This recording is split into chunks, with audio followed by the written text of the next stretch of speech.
Best health packages up to 80% discount. Tirumala Diagnostics. గోధూళి ధూసరిత కోమల గోపవేశం గోపాల బాలక శతైరనుగమ్యమానం సాయంతనే ప్రతిగృహం పశుబంధనార్థం గచ్చంతమచ్యుత శిశుం ప్రణతోస్మి నిత్యం. భాగవత కథాసుధ తర్వాయి భాగంలోకి వచ్చాం. ఉద్ధవుడు గోపికలకి నచ్చజెప్పాడు, భగవంతుణ్ణి గురించిన భావాన్ని కలగజేశాడు.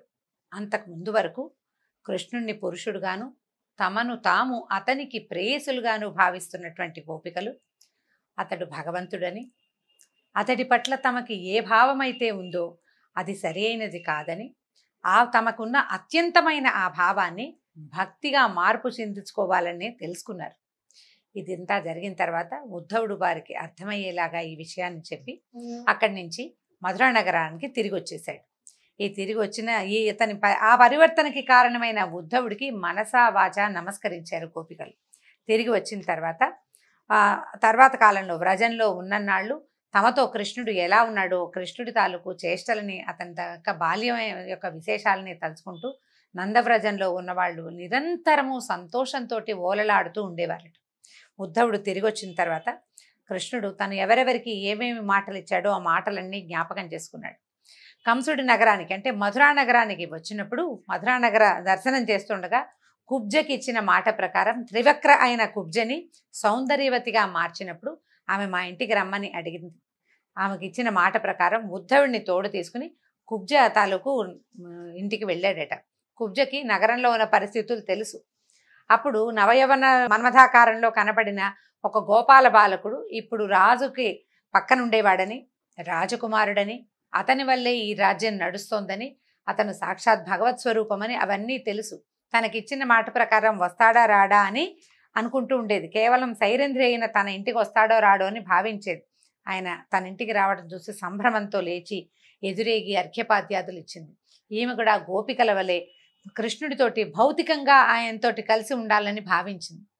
భగవంతుణ్ణి కోరవలసిన కోరిక ఏమిటో తెలీదు. ఇది సాధారణంగా మానవుల మనస్తత్వానికి అద్దం పడతారండి ఈ కుబ్జ కానీ గోపికలు కానీ. మనం సుధాముడి సంగతి విన్నాం. అతను నీతో పాటు అంటే నీ పాద సేవ చేసే భాగ్యమే నాకు కావాలి, నీ పాదాలని సేవించే వాళ్ళతో చెలిమే కావాలి, నిరంతరము నీ ధ్యానమే కావాలి అని అడిగాడు. భక్తుల లక్షణం అది. మానవ లక్షణం ఏంటంటే తాత్కాలిక ప్రయోజనాల కోసం చూడడమే మానవుల యొక్క మనస్తత్వం. శాశ్వత ప్రయోజనము ఇక ఇహానికి కాకుండా పరానికి ఆలోచించడము మానవుల వల్ల కాదు. దానికి చాలా పరిణతి కావాలి. మనం చెప్పుకునే మెచ్యూరిటీ అవసరపడుతుంది. వీళ్ళకి మెచ్యూరిటీ లేదు. ఈ భావంలో ఇక్కడే ఉండిపోతారనమాట. ఈ భావంలో ఉండిపోయిన కుబ్జకి ఆమెకి ఇచ్చిన మాట ప్రకారం ఆమెతోనే కాలక్షేపం చేశాడు. ఆ కృష్ణుడిని ఒక చోట వదిలిపెట్టి హాయిగా కూర్చుని ఆమెతోటి ఉండిపోయాడు. కొద్ది కాలం తర్వాత ఆమెకి ఇచ్చిన మాట నిలబెట్టుకుని అంతఃపురానికి, తన నగరానికి, మందిరానికి వెళ్ళిపోయాడట. తర్వాత ఏం చేశారంటే హస్తినాపురం నుంచి ఎన్నో రకాల వార్తలు వస్తూ ఉండేవి. ఇప్పుడు ఇంతకుముందు కృష్ణుడు ఉన్న ప్రాంతం ఏమిటి? రేపల్లె. అక్కడ ఏముంది? ఆవులు, ఆలమందలు. సాధారణంగా గోపాలక జనమే. వాళ్ళకి పెద్ద హడావిడి హైరానా ఏమీ లేదు. ఆవులను తీసుకెళ్ళటం, మళ్ళీ తేవటం, వాటికి సంతానం కలగటం, పాలు తీసుకోవటం, వెన్న తీసుకోవటం, మజ్జిగ చేసుకోవటం, ఇదే వ్యవహారాలు తప్పిస్తే వాళ్ళకి రాజకీయ వ్యవహారాలు అవి ఏమీ లేవు. కానీ ఇప్పుడు ఉన్నది కృష్ణుడు మధురలో. ఇక్కడ చాలా వ్యవహారాలు ఉన్నాయి. ఈ వ్యవహారాలన్నీ రాజు తరఫున కృష్ణుడు బలరాముడే చక్కబెట్టేవాళ్ళు. నగరంలో జరిగే చిన్న పొన్న తేడాలు, చుట్టుపక్కల రాజ్యాల్లో జరిగే వ్యవహారాలు సమస్తము తెలుసుకోవాలి. రాజకీయ చతురతకి మొదలైందనమాట అంకం ఇక్కడ. అప్పుడు ఏం జరిగింది? హస్తినాపురం నుంచి వస్తున్నటువంటి రకరకాల వార్తలని వింటూ ఉండేవాడు. వాటికి చాలా ఆందోళనగా ఉండేదన్నమాట. అక్కడ ఏం జరుగుతుందో తెలుసుకోవటానికి, తన మేనత్త అయిన కుంతికి ధైర్యం చెప్పడానికి అక్రూరుణ్ణి హస్తినాపురానికి పంపించాలనుకున్నాడు. కుంతీదేవి శ్రీకృష్ణుడికి స్వయానా మేనత్త అని మనం మొదటి భాగంలోనే చెప్పుకున్నాం కదా. అయితే ఇప్పుడు ఆవిడకి ధైర్యం చెప్పడం కోసం అక్రూరుణ్ణి పంపాలి. అందుకని ఏం చేశాడు? బలరాముడిని ఉద్ధవుడిని వెంట పెట్టుకుని అక్రూరుడి దగ్గరికి వెళ్ళాడట. చూసి అక్రూరుడు చాలా సంతోషించాడు. మొదటి రోజున అంటే మధురా నగర ప్రవేశం చేసిన రోజున మా ఇంటికి తర్వాత వస్తానన్నావు, ఇన్నాళ్లకి నా మీదే దయ కలిగింది ఆ ప్రభు అంటూ పాదాలు పట్టుకున్నాడు, కూర్చోబెట్టుకున్నాడు, కాళ్ళు కడిగి నీటిని నెత్తి మీద చల్లుకున్నాడు. ఎంత ఆనందించాడో, నీ అంతటి వాడివి నా గృహం పావనం చేయటానికి నా దగ్గరకు వచ్చావు, ఇవాల్టితో మా ఇల్లు పుణ్యక్షేత్రం అయిపోయింది అన్నాడు. అమ్మయ్య, అమితంగా ఆనందపడ్డాడనమాట. నువ్వే భగవంతుడివి, నువ్వు ఆది ఆద్యంతాలు లేనివాడివి నువ్వు అని అంటే భగవంతుడని తెలుసుకోగలిగాడు. ఎందుకంటే అతను యమునలో సాక్షాత్ భగవత్ స్వరూపాన్ని మాంసనేత్రంతో దర్శించాడు. అతను తెలుసుకోగలిగాడు. దాంతో చాలా బాగా ఆయన్ని భగవంతుడిని ప్రార్థించాడు. అప్పుడు కృష్ణుడు చిరునవ్వుతో తాను వచ్చిన పని చెప్పాడు.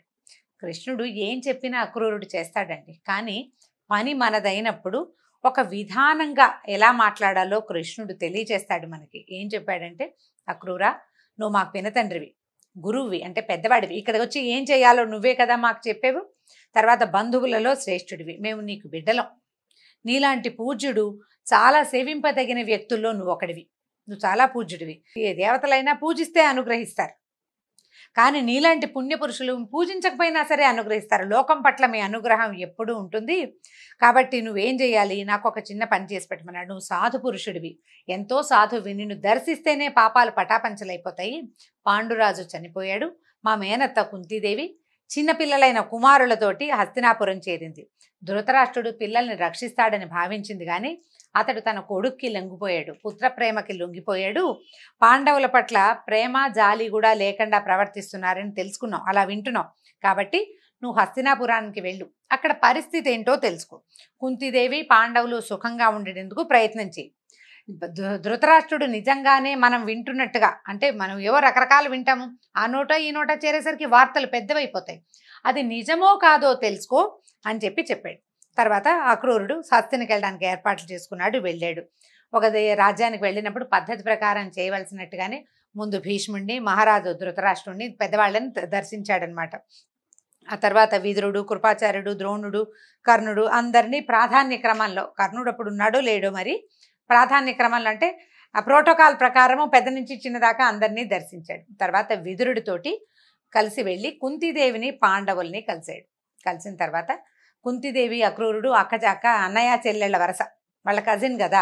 దాంతో ఆయన చూసేసరికల్లా ఈవిడ దుఃఖం వచ్చింది. తన చిన్నప్పుడు తన పుట్టిల్లు, తన అన్నదమ్ములు, అక్క చెల్లెళ్ళు, తమ చిన్నప్పటి బాల్యం ఎంత సంతోషంగా గడిచిందో జ్ఞాపకం వచ్చి ఆమె దుఃఖపడింది కాస్త.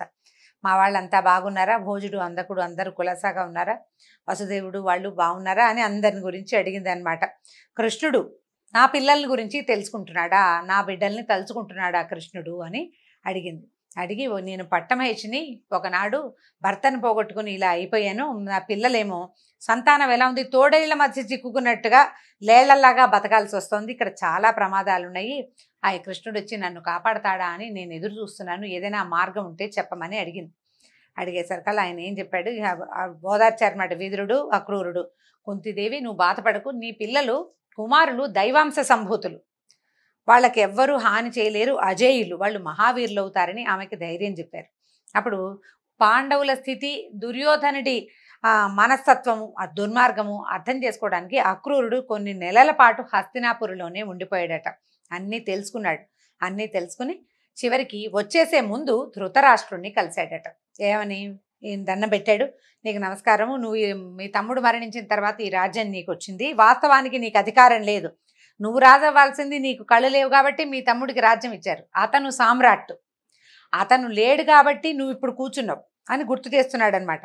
లెక్క ప్రకారం పాండురాజు యొక్క కుమారుడు యుధిష్ఠిరుడు నీ పిల్లల కంటే కూడా పెద్దవాడు కాబట్టి న్యాయం ప్రకారం రాజ్యం రావాల్సింది ధర్మరాజుకి, నువ్వు ఏదో లైన్ ప్రకారం అక్కడ ఇంకో దారి లేదు కాబట్టి రాజు అయ్యావు, ధర్మ మార్గం అవలంబించాలి, అందరినీ సమదృష్టితో చూడాలి అని చెప్పి బోధించాడు. కృష్ణుడు ఏం చెప్పి పంపించాడో అది చెప్పడానికి ప్రయత్నం చేశాడనమాట.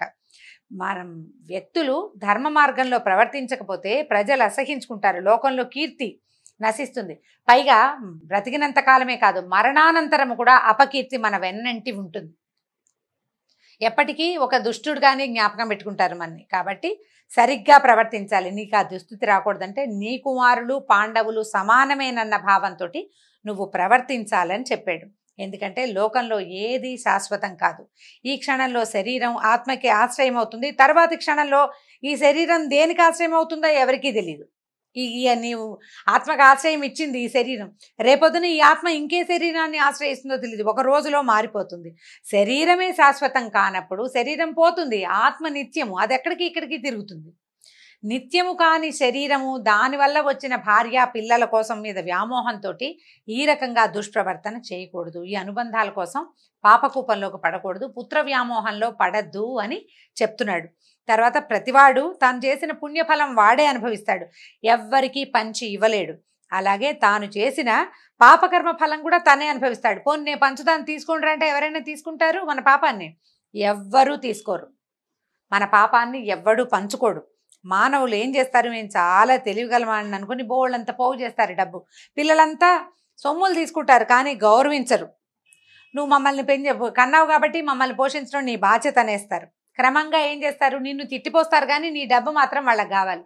సహజంగా జరిగేదే ఇది. చూడండి, ఇవాళ జరిగే కలియుగంలో ఈ రోజున జరుగుతున్న సంగతి కిందటి యుగంలో ద్వాపర యుగంలోనే అక్రూరుడు మొట్టమొదటి రోజుల్లోనే కురుక్షేత్రం దాకా పోలా, ఇంకా పాండవులు చిన్నపిల్లలుగా ఉన్నప్పుడే చెప్తున్నాడు, చివరికి జరగబోయేది ఇదే. కుమారులు నిన్ను గౌరవించరు, ఎవరి దగ్గర నీకు గౌరవం లభించదు. కానీ నువ్వు అక్రమ మార్గంలో పిల్లల కోసం సంపాదించింది వాళ్ళు తీసేసుకుంటారు, దానివల్ల ఏం పెద్ద ఉపయోగం లేదు.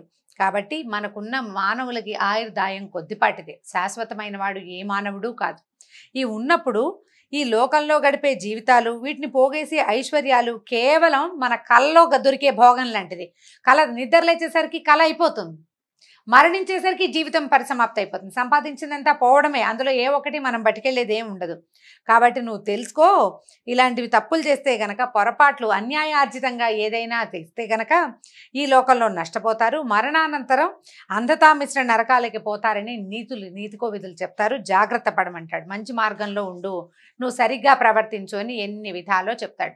ధృతరాష్ట్రుడు వింటాడు శ్రద్ధగా, చాలా శ్రద్ధగా వింటాడు. ఎప్పుడు వినని కొత్త విషయం వింటున్నంత ఆసక్తిగా విన్నాడు. కానీ అతను అది నిజానికి అతను వింటున్నాడు, విదురుడు భీష్ముడు వీళ్ళంతా చెప్తారు, కానీ తన స్వభావాన్ని మార్చుకోని విధంగా వింటాడంటే కేవలం వింటాడు చెవితోటి, అది మెదడులోకి పోదు, అతని స్వభావాన్ని మార్చదు. దూత ఎట్లా ప్రత్యేకమైన సమాధానం కూడా ఎట్లా చెప్పాడంటే, అయ్యా నువ్వు ఎంత బాగా చెప్పావు, అమృతం దేవతలకే పరిమితమైంది, మానవులకు దొరకదు, అది దొరికేది కాదు, కానీ అలాంటి అమృతతుల్యమైన మాటలు చెప్పావు, చాలా ఆనందంగా ఉంది. నేను ఇలాంటి మంచి మాటలు విన్నప్పుడల్లా నేను కూడా ఇలాగే ప్రవర్తించాలి వీళ్ళు చెప్పినట్టుగా అనుకుంటాను. కానీ పుత్ర వ్యామోహం నన్ను ఆక్రమించేస్తుంది, బలమైన బంధంలో చిక్కుకుని ఉన్న నా మనసు అట్లా ఉంది. నీ మంచి మాటలు కాసేపు మబ్బుల మీద మేఘాల మీద కమ్మిన మెరుపు తీగల ఒక చమకమని వస్తుంది, ఒక్క క్షణం మెరుస్తుంది, తర్వాత మెరుపెట్లా పోతుందో నీ బోధ కూడా అలాగే పోతుంది. పుత్ర వ్యామోహమే నన్ను జయిస్తుంది. పైగా ఈయన చెప్తున్నాడు వేదాంతం అన్నమాట. పరమాత్మ జీవులను ఒకలా నిర్దేశి ఇలా బతకండి అని పుట్టిస్తాడు. మనం అదే కదా నుదుటి రాత అని చెప్పుకుంటుంటాం, దాన్ని దాటడం ఎవరి తరం? కాబట్టి భగవంతుడు నన్ను ఎలా జీవించమని నిర్దేశించాడో వ్యామోహంతో జీవించమనే నా జీవుడి యొక్క రాత. కాబట్టి దాన్ని మార్చే సామర్థ్యం నాకు లేదు అని చెప్పేశాడు. అంటే నేను నా పద్ధతి మార్చుకోను, నువ్వు కాదు భగవంతుడు వచ్చి చెప్పినా నా పద్ధతి ఇంతేనన్నాడు. దీని తర్వాత కాలంలో మహాభారతంలో మనకు కనిపిస్తుందండి, కృష్ణుడు వచ్చి బోధించినా కూడా పుత్ర వ్యామోహాన్ని మానుకోడు. కొడుకి యుద్ధం మానేసేయి, వాళ్ళ రాజ్యం వాళ్ళకి ఇవ్వు అని చెప్పలేకపోతాడు. ఆ పుత్ర వ్యామోహాన్ని దాటలేకపోతాడనమాట, అదే చెప్తూ ఉంటాడు. అయితే ఈయనంత స్పష్టంగా చెప్పేసిన తర్వాత అక్రూరుడు ఏం చేశాడు, మధురా నగరానికి వచ్చి బలరామకృష్ణులకి జరిగిందంతా చెప్పాడు. మనం ఇప్పటిదాకా శ్రీకృష్ణ లీలలు వింటున్నామండి. లీలల్లో అకస్మాత్తుగా మహాభారతం వచ్చి చేరింది. కృష్ణుడి లీలలు చిన్నతనపు చేష్టలు. చిన్నతనం దాటిన తర్వాత అతను రాజుకి సహాయకుడుగా ఉండే పరిస్థితి వచ్చేసింది, ఆయన అక్కడ దాకా వచ్చేసాడు. ఇప్పుడు రాజకీయ చతురతని కూడా చూపించే రోజు వచ్చింది. ఇక్కడి నుంచి మరో 2 భాగాల్లోనే మనం సమాప్తం చేయబోతున్నాము. భాగవతపు దశమ స్కంధంలో పూర్వభాగం అయిపోయింది. దీంతో అక్రూరుడు పురం నుంచి తిరిగి రావడంతో పూర్వభాగం అంటే మొదటి భాగం అయిపోయింది దశమ స్కంధంలో. ఉత్తర భాగంలోని కొంత భాగాన్నే మనం ఈ చివరి 2 రోజులు చెప్పుకుంటాం. అంతవరకు సెలవు. నమస్కారం.